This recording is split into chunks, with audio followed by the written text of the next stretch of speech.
बच्चा पार्टी, कैसे हो आप सभी। उम्मीद करती हूँ सारे बढ़िया होंगे। और सबसे पहले रुक जाओ, जिसने चैनल को सब्सक्राइब नहीं किया तो चैनल कर लो सब्सक्राइब करे बगैर बिल्कुल भी नहीं जाना। चैनल पर भी सब्सक्राइब जरूर करना है। जिसने लाइक नहीं किया है वीडियो को, सबको सर्व की है। पर भाभी बुआ जी तो रोटी मांग रही थी। उन्होंने कहा कि वो चावल नहीं खाती हैं। मैंने कहा ना अभी रुक जाओ, रोटियां जरूरत होगी तो बना लेंगे। दोनों बहुएं रसोई में दोपहर का खाना बना रही थी। नीलम ने वेजिटेबल बिरयानी बनाई थी और वो सबके सामने अपनी उसी बिरयानी के गुण गा रही थी, जैसे कि अपने मुंह में या मिट्ठू बनने वाली बात हो। बुआ जी थोड़ी और बिरयानी लीजिए ना, मुझे लगता है आपको बिरयानी पसंद नहीं आई। नहीं नहीं बहू, तुम्हारे हाथ का खाना तो मुझे बहुत पसंद है। बहुत ही स्वादिष्ट खाना बनाती हो तुम, पर मैं ज्यादा चावल नहीं खाती हूँ। रुको ननद जी, मैं अभी रोटी मंगवाती हूँ। कविता बहू, क्या हुआ? रोटी बनी नहीं क्या अभी तक? मैं खुद ही देख कर आती हूँ। उषा देवी बनाने की जगह मीठी सेवई बना रही थी। उषा देवी को गुस्सा आ गया और उन्होंने कविता की डांट लगा दी। क्या बात है कविता बहू, इतनी देर से बुआ जी रोटी का इंतजार कर रही हैं और तुम यहाँ।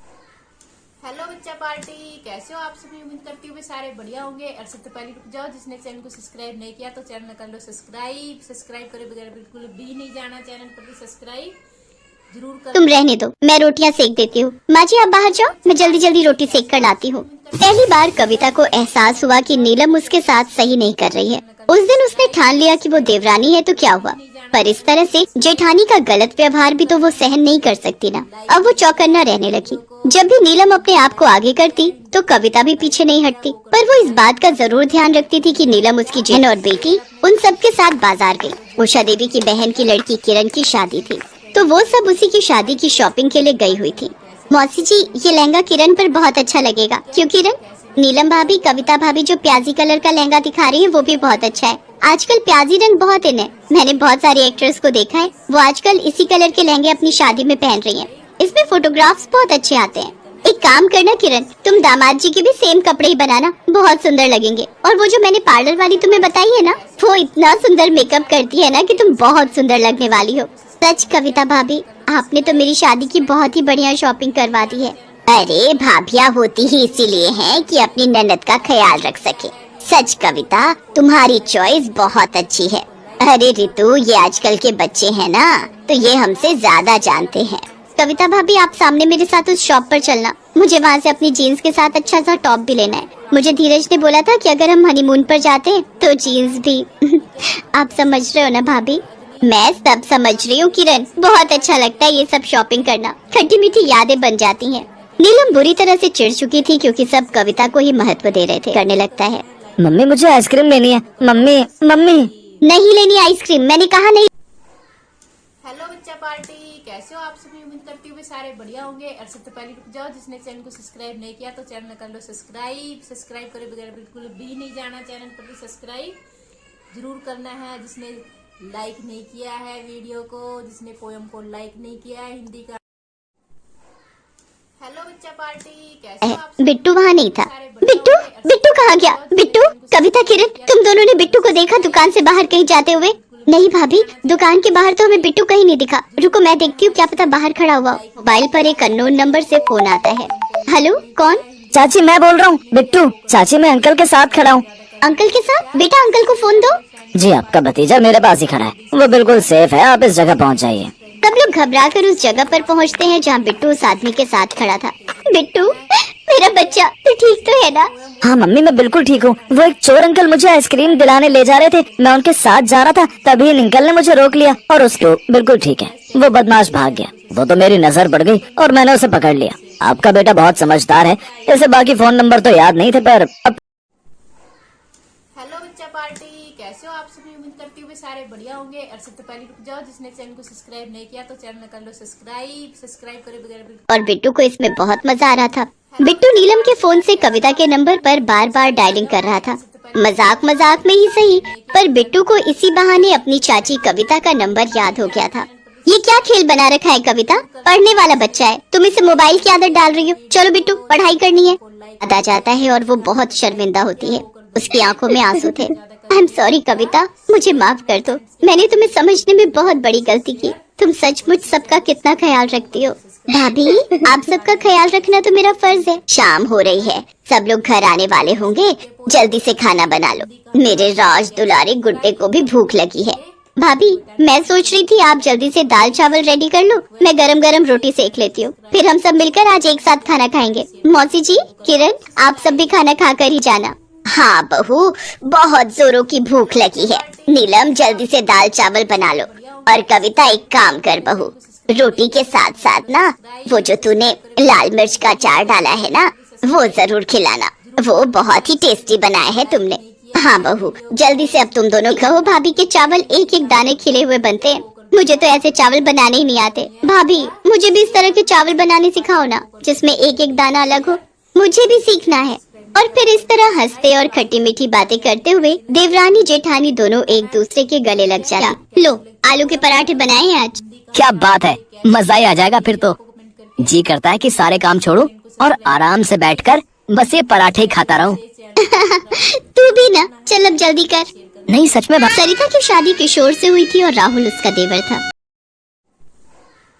हेलो बच्चा पार्टी, कैसे हो आप सभी? उम्मीद करती हूँ सारे बढ़िया होंगे। और सबसे पहले रुक जाओ, जिसने चैनल को सब्सक्राइब नहीं किया तो चैनल कर लो सब्सक्राइब करे बगैर बिल्कुल भी नहीं जाना। चैनल पर सब्सक्राइब जरूर करना है। जिसने हाँ भाई, क्या बनाया आज?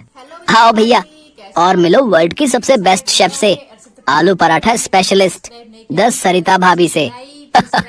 मस्का लगाना तो कोई तुझसे सीखे। और बता क्या चल रहा है? कुछ नहीं, बस अगले महीने एग्जाम और फिर नौकरी की तैयारी।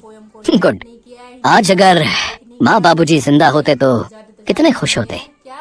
बस तू जल्दी से अपना काम धंधा शुरू कर, फिर हम रसिका को ले आएंगे पूरी धूमधाम से। क्या यार भैया, जब देखो वही बात। आप पराठे खाओ ना, और मुझे भी शांति के साथ पराठे खाने दो। अब ये शांति कौन है? उसके लिए भी पराठे पैक करवा दूं क्या? चुप हो जाओ आप दोनों। किशोर के घर में हमेशा ऐसे ही हंसी मजाक का माहौल रहता था। किशोर एक कंपनी में काम करता था और सरिता घर संभालती थी। मैं ठीक हूँ, आप कैसे? हेलो बच्चा पार्टी, कैसे हो आप सभी? उम्मीद करती हूँ सारे बढ़िया होंगे। और सबसे पहले रुक जाओ, जिसने चैनल को सब्सक्राइब नहीं किया तो चैनल कर लो सब्सक्राइब करे बगैर बिल्कुल भी नहीं जाना। चैनल पर सब्सक्राइब जरूर करना है। आप बताइए, भैया भाभी कैसे हैं? हाँ, वो भी मस्त है।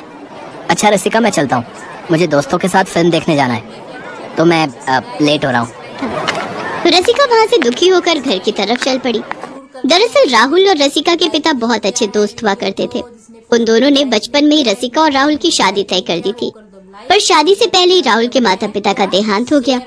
लेकिन किशोर और सरिता दिल से चाहते थे कि रसिका ही उनके घर की बहू बनकर कभी कभार जानबूझकर राहुल से मिलने के लिए सज धज कर तैयार होकर कॉलेज आती थी, उससे बात करने की कोशिश करती थी, लेकिन राहुल उससे बचता फिरता था। लेकिन अब जब दोनों बड़े हो गए थे तो शादी की बात भी चलने लगी। आओ आओ किशोर बेटा, कैसे हो? नमस्ते आंटी जी, मैं ठीक हूँ। नमस्ते आंटी जी, आप कैसी हैं? मैं भी ठीक हूँ। रसिका, ओ रसिका, जल्दी आओ, देखो तुम्हारे जेठ जेठानी आए हैं। अपनी माँ की आवाज सुनकर रसिका फूली नहीं समाई। वो जल्दी से सिर पर पल्लू रखकर बाहर आई और आकर उसने किशोर और सरिता के पैर छुए। हालांकि उसकी नजरें किसी को ढूंढ रही थी। क्या हुआ रसिका, किसे ढूंढ रही हो? जी किसी को नहीं, मैं चाय लाती हूँ। रसिका की बात सुनकर वहाँ सभी लोग मुस्कुरा दिए। तभी किशोर ने कहा, आंटी, अब वक्त आ गया है, हमें जल्दी से अपनी जिम्मेदारियाँ निभा देनी चाहिए। हाँ बेटा, मैं भी यही चाहती हूँ। मेरी तबीयत भी ठीक नहीं रहती, उसके बाद तो भगवान मुझे कभी भी उठा ले, कोई दुख नहीं। उसी दिन पंडित जी से बात कर शादी की तारीख तय कर दी गई। ये देखकर रसिका की खुशी का ठिकाना नहीं था, लेकिन घर आकर जैसे ये बात किशोर ने राहुल को बताई तो वो बहुत नाराज हो गया और गुस्सा। हेलो बच्चा पार्टी, कैसे हो आप सभी? उम्मीद करती हूँ सारे बढ़िया होंगे। और सबसे पहले रुक जाओ, जिसने चैनल को सब्सक्राइब नहीं किया तो चैनल कर लो सब्सक्राइब करे बगैर बिल्कुल भी नहीं जाना। चैनल पर सब्सक्राइब है, संस्कारी है और आप समझ नहीं रही हो भाभी, वो सीधी सादी बहन जी टाइप लड़की है, हमारी नहीं जमेगी। देख राहुल, तेरी शादी तो रसिका से ही होगी, वरना याद रखना वो वसीयत वाली बात। वसीयत का नाम सुनते ही राहुल चुप हो गया। उसे झुकना पड़ा और कुछ देर बाद राहुल और रसिका की शादी। रसिका बहुत खुश थी। वो घर के कामों में सरिता का पूरा हाथ बटाती और किशोर की भी बहुत इज्जत करती थी। लेकिन दूसरी तरफ राहुल अब बहुत चुपचाप रहने लगा था। साफ पता चल रहा था कि वो इस शादी से खुश नहीं है। ठीक है भैया, मैं कर दूंगा, अभी ऑफिस जा रहा हूँ। दरअसल किशोर और राहुल के पिता शंभुनाथ एक वसीयत छोड़ गए थे। उसके मुताबिक राहुल को उनकी जायदाद का आधा हिस्सा उसी दिन मिलेगा जब वो रसिका से शादी करेगा। रसिका से शादी के बाद किशोर ने उसी दस्तावेज के बारे में राहुल से बात की थी। शाम को वकील आया और उसने राहुल से पेपर्स पर साइन भी करवा लिए। अब शंभुनाथ की आधी जायदाद का मालिक राहुल बन चुका था। कुछ दिन की आवाज सुनाई थी। उसके हाथ में एक चिट्ठी थी जो राहुल उसके लिए छोड़कर कहीं चला गया था। उस चिट्ठी में राहुल ने लिखा था कि वो रसिका से शादी करने से पहले एक दूसरी लड़की से शादी कर चुका था जो पहले से ही उसकी गर्लफ्रेंड थी, और उसने सिर्फ अपने पिता की जायदाद पाने के लिए रसिका से शादी की थी, और अब वो अपना सारा हिस्सा लेकर अपनी पहली पत्नी को साथ लेकर विदेश जा रहा था। किशोर ने फौरन राहुल को फोन किया, मगर राहुल ने उसका फोन नहीं उठाया। उल्टा ये मैसेज कर दिया कि अब से उसका ना तो रसिका से कोई रिश्ता है और ना ही किशोर और सरिता से। ये क्या किया राहुल, ऐसा कैसे कर दिया तूने? जरूर हमारी ही परवरिश में कोई कमी रह गई होगी, वरना वो कभी ऐसा नहीं करता। नहीं भाभी, आप अपने हेलो बच्चा पार्टी, कैसे हो आप सभी? उम्मीद करती हूँ सारे बढ़िया होंगे। और सबसे पहले रुक जाओ, जिसने चैनल को सब्सक्राइब नहीं किया तो चैनल कर लो सब्सक्राइब करे बगैर बिल्कुल भी नहीं जाना, चैनल पर भी सब्सक्राइब। हेलो बच्चा पार्टी, कर गए। अब तो राहुल ने विदेश में जाकर अपना नंबर भी बदल लिया। इधर रसिका नहीं आया। किशोर और सरिता समझ गए थे कि अब राहुल कभी नहीं लौटेगा। फिर एक शाम जब रसिका अपने ऑफिस से लौटी तो वो हैरान रह गई। किशोर और सरिता उसके कलीग हरीश के साथ बैठे थे। हरीशिया? हाँ रसिका, हरीश को हमने ही बुलाया है। रसिका, हरीश से हमारी फोन पर बात हुई थी। ये तुम्हें पसंद करते हैं और तुमसे शादी करना चाहते हैं। पर भाभी, ये नहीं हो सकता। क्यों नहीं हो सकता? जब राहुल अपनी जिंदगी में आगे बढ़ गया है तो तुम कब तक उसके इंतजार में बैठी रहोगी? मैं सिर्फ भाभी नहीं हूँ तुम्हारी, आंटी के जाने के बाद अब मैं तुम्हारी माँ भी हूँ, और मुझे हक है तुम्हारा अच्छा बुरा सोचने का। तुम बस इतना बताओ कि हरीश तुम्हें पसंद है या नहीं। भाभी, रसिका कोई जवाब तो नहीं दे सकी, लेकिन उसके आंसू उसके दिल का हाल बयां कर रहे थे। उसकी भावनाओं को सरिता ने समझ लिया और फिर, रसिका, भले इस घर में तुम मेरी देवरानी बनकर आई थी, लेकिन अब तुम मेरी बेटी हो। राहुल के किए की सजा मैं तुम्हें नहीं भुगतने दूंगी। हेलो बच्चा पार्टी, कैसे हो आप सभी? उम्मीद करती हूँ सारे बढ़िया होंगे। और सबसे पहले रुक जाओ, जिसने चैनल को सब्सक्राइब नहीं किया तो चैनल कर लो सब्सक्राइब करे बगैर बिल्कुल भी नहीं जाना, चैनल पर भी सब्सक्राइब जरूर करना है। जिसने लाइक नहीं किया है